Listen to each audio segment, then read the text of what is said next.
నేటి దైవవాక్కు ప్రవచన నెరవేర్పు. మత్తయి సువార్త 1వ అధ్యాయము 22వ వచనం.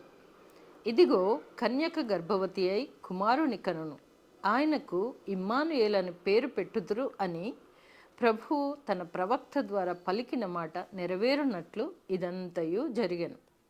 ఇమ్మానుయేలను పేరునకు భాషాంతరమున దేవుడు మనకు తోడని అర్థం. క్రొత్త నిబంధనలో మనం చూచినట్లయినా పాత నిబంధనలోని వాగ్దానములన్నీ నెరవేర్పును, ఆ సంఘటనలను చూస్తుంటాం. ఈ పరిశుద్ధ గ్రంథమంతా కూడా పరిశుద్ధావేశము వలన వ్రాయబడి మనము నమ్ముటకు ఈ వచనము బలమైన కారణంగా ఉంది. యేసు ప్రభు రాక సమస్తమునకు నెరవేర్చుటకును వచ్చినట్లుగా చూస్తున్నాం.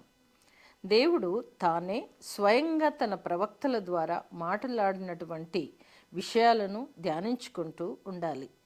కన్యక ద్వారా యేసు ప్రభు రాక నెరవేర్పు జరిగినది. ఇమ్మానుయేలు అనగా దేవుడు మనకు తోడు అని చూచుకున్నాం.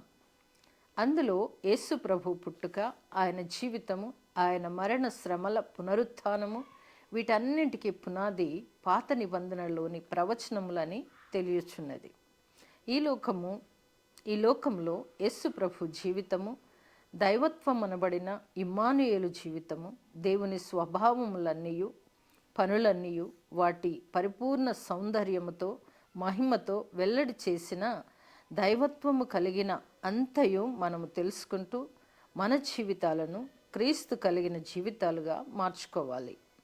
ప్రభు మనల్ని కాపాడుకోవటానికి ప్రవక్తల ప్రవచనములు నెరవేర్చుటకు, సమస్తమును నెరవేర్చుటకు ఈ పుడమిపై వచ్చిన యేసయ్యతో మనము కలిసి జీవించే కృప మనందరికీ కలుగునుగాక. ఆమేన్.